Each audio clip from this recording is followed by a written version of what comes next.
এমন একটা আবেগ আমার মনে হয় কি আছে, যেটা কোনো শব্দ দিয়ে বোঝাতে পারে না।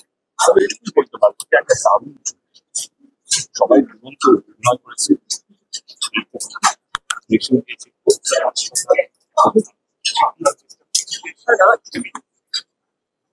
যেটা দরকার সেটা কোনো কম্প্রোমাইজ আপনি না হচ্ছে। আজকেও 10 বছর হয়ে গেছে, আমরা চেষ্টা করছি যথেষ্ট ভালো একটা খাদান যেভাবে আমরা প্রমোশন করছি, কারণ এই ছবিটা সেই প্রমোশনটা পায়। সেটা এটা আমাদের এটা না মনে হয় আমরা আড়াল করে চলছে 10 বছর ছবি যা হবে সেটা না, আমরা অতটাই ভালোবাসা, অতটাই ইমোশন, অতটাই প্যাম্পারিং ছবিটা মানুষের কাছে নিতে আবার চেষ্টা করছি। এবার তোমাদের চ্যানেলের মাধ্যমে, তোমাদের প্ল্যাটফর্মের মাধ্যমে এটাই আবেদন সবার কাছে, যাদের কাছে আমাদের ভিডিওটা পৌঁছচ্ছে। দেখুন একটা আবেগ আমাদের, কেন সেই আবেগটা, কেন আমরা এখন বাঁচিয়ে রেখেছি এই আবেগটাকে, এই উত্তরটা আপনারা হলে বসে উপলব্ধি করতে পারবেন, বুঝতে পারবেন কেন এই টিমটা যে অক্লান্ত পরিশ্রম করেছে সেটা সত্যি ডিজার্ভ। এই ছবিটা কেন যে আটকেছিল, এই লড়াইটাকে বলতে সাধুবাদ জানাতে কেন ছবিটা রিলিজ করেছে, সেটা তার দারুণ একটা।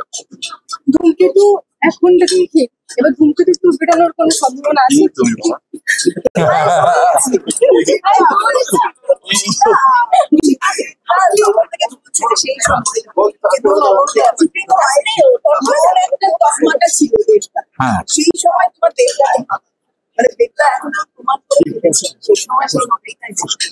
আমি একটা ভালো অভিনেতাকে দেখেছি, বুনোহাসে। হ্যাঁ, বুনোহাস সত্যি সত্যি প্রথম ঝলকটা দেখিয়েছিল। মাথায় রাখতে হবে, আমরা যাদেরকে দক্ষ অভিনেতা বলি, আমাদের যাদেরকে অভিনেতা বলে আমরা বলি, যাদেরকে স্টার বলি না, তারা কিন্তু সুপারস্টারের কাজটা করতে পারে না। এটা কিন্তু পরিষ্কার সত্যি কথা। তারা ওই জিনিসটা করতে পারবেন না যেটা মেইন স্ট্রিম ছবিতে করা হয়।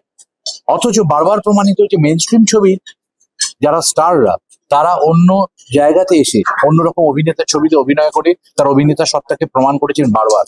আজ না, উত্তম কুমারের সময় থেকে সেটা শুরু হয়েছে। কাজে এইটা একটা চির সত্যি, যে পারে সে সব পারে।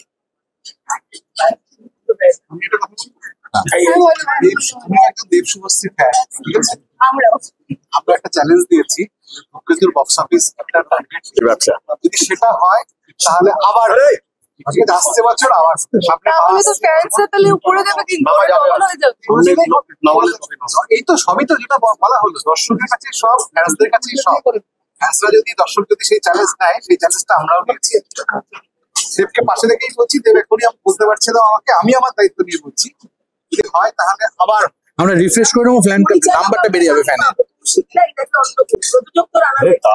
আজ আমার সামনে একটা প্রশ্ন নাই রকম। আরে প্রযোজক আমাকে হতে হবে কেন? একটা জুটি যদি তার বক্স অফিস যদি এরকম সাকসেস দেখা যায়, অনেক প্রযোজক আছে সিনেমা করার জন্য, অনেক ডিরেক্টর আছে সিনেমা করার জন্য, তার জন্য আমাকেই লাগবে। আমি তো একটা সামান্য এখানে একজন মানে একটি প্রযোজক, তাছাড়া কত প্রযোজক আছে তারাও করতে পারে। কিন্তু আমি বলছি যে এই যে বাংলা সিনেমার মার্কেট, বাজার, সেটা একটা মন্দা চলছিল, সেটা এই বছর একটু ভালো হয়েছে। খাদান থেকে একটা অন্য দিশা আমরা দেখতে পেয়েছি। যদি আর একটা স্টেপ আমরা এগোতে পারি, তাহলে বাংলা সিনেমার মার্কেট তৈরি হয়ে গেছে, বুঝতে পারবে। তখন আমি কেন, অনেক প্রযোজক আছে যারা আরো সিনেমা বানাবে, দেব শুভশ্রীকে দিয়ে বানাবে, দেব দীঘাকে দিয়ে বানাবে, দেব রুক্মিণীকে দিয়ে বানাবে, সবাইকে দিয়ে বানাবে। ঠিক আছে, এটা অঙ্ক কি সহজ? এটা অঙ্ক সহজ। ব্যবসা, ফ্যান্স, দর্শক, সিনেমা দেব। তোমরা প্রশ্নই করো, তোমরা খাওয়ার সব শেষ হয়ে যাবে। হ্যাঁ, এক সময় নবাগত দেব ব্র্যাকেটে মুম্বাই, আর এখন দেব ব্র্যাকেটে মেগাস্টার।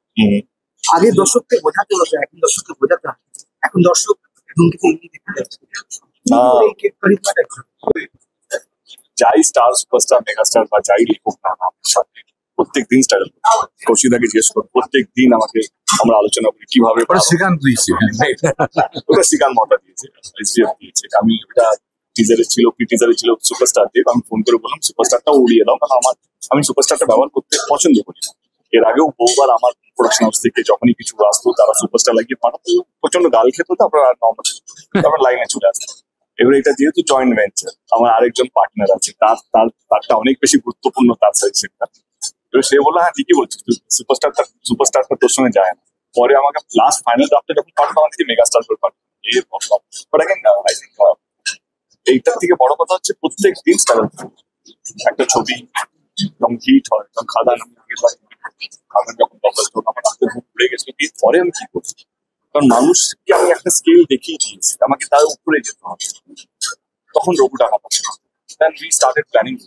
খাদানের পর আমরা পুরোটাকে স্কেল আপ করেছি। আজকে ক্রিটিক্যাল সবাই বলছে এটা অন্যরকম একটা ওয়ার্ড, এরকম বাংলা ছবি আগে দেখেনি। বাংলায় ওই ভয়েস ওভারটা না হতে এটা বুঝতেই পারতো না এটা বাংলা ছবি। তো এইটাই চেষ্টা কি কিভাবে আরো লেভেল আপ করবো, আরো কিভাবে শুধু দেখ বড় হয়ে কোনো লাভ হবে। আমি প্রজাপতি করেও ভালো আছি, আমি টনিক করেও ভালো আছি, আমি সানপাতি করেও ভালো আছি, আমি রিমেক পাগলু বা রংবাজ করেও ভালো আছি। কিন্তু আমি বড় হলে আমার ইন্ডাস্ট্রি বড় হবে। এখন কম্পিটিশন হচ্ছে ভারতবর্ষের সমস্ত ল্যাঙ্গুয়েজ, সেইখানে আমি যদি নিজে খুশি থাকলাম ইন্ডাস্ট্রি কোনো সম্মান বাড়লো না, সেখানে আমার সম্মানে কোনো মানে নেই। আমাকে এমন ছবি করতে হবে যেটা আজকে ওয়ার্ল্ডের সামনে ছবি রিলিজ হচ্ছে, আমি কনফিডেন্ট কিন্তু যেই দেখবে না কেন সে আবার ফেরত আসবে, নয়তো আরো 10 জনকে পাঠাবে। এই কনফিডেন্স আমি আমরা প্রেস কনফারেন্সটা করছি এবং রঘুটারা ফর দ্যাট ম্যাটার যেই ছবি আসুক না কেন, কোয়ালিটি বা বা প্রোডাক্ট নিয়ে কেউ এটা বলতে পারবে না যে বাংলা ছবি মানুষ আমরা লড়বো। তো এই লড়াই যে সাহসটা যেটা আসে দর্শকের কাছ থেকে, যার জন্য আজকে আমরা এই প্রেস কনফারেন্সটা করছি।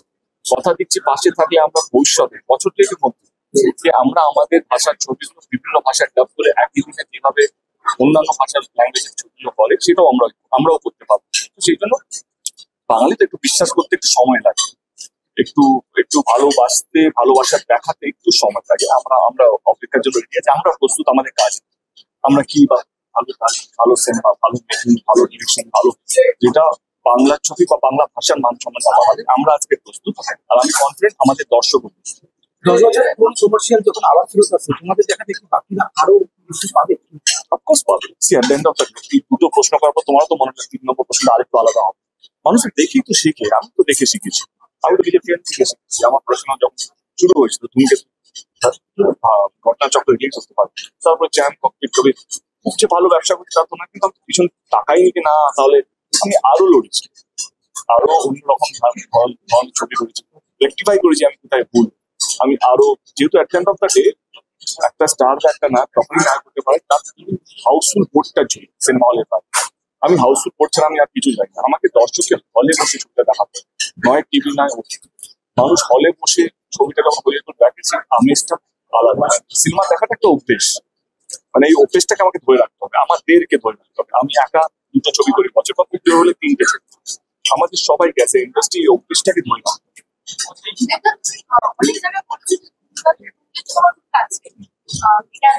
আজকে তোমার মা গানটা দেখতাম, তুমি আমার 18-19 বছর হয়ে গেছে, একটা ছেলে যে জার্নিটা নবাগত বললো সেখান থেকে মেগাস্টার কথা, সেই কথা তো তোমার মেগাস্টার ক্যান সেই প্রশ্নটা হতে পারে। কিন্তু একটা ছেলে যাকে অভিনয় পারতো না কিন্তু একটা বিদ্রোর মতো বিদ্রোহ লুকটা করছে, যেটা বাংলায় এরকম প্রস্তুতি মেকআপ আগে হয় হয়েছে, আমি করেছি বাঙালি দিনে করেছি বা অন্যান্য ছবি টুকটাক করেছি, কিন্তু এই লেভেলে মানে ফুল ফেস প্রস্তুতিক মেকআপ এবং এক্সপ্রেশন হোল্ড করে রাখা এবং সেইটা তো পরিশ্রমটা তোমরা বুঝতে পারছো। তো আমার মনে হয় এইটাই তো মানে এইটা দরকার, মানে পরিশ্রমটা চোখে পড়ছে কিনা সেটা বেশি দরকার, তুমি ট্রান্সফরমেশনটা দেখতে পাচ্ছ সেটাই ইম্পর্টেন্ট। চলো।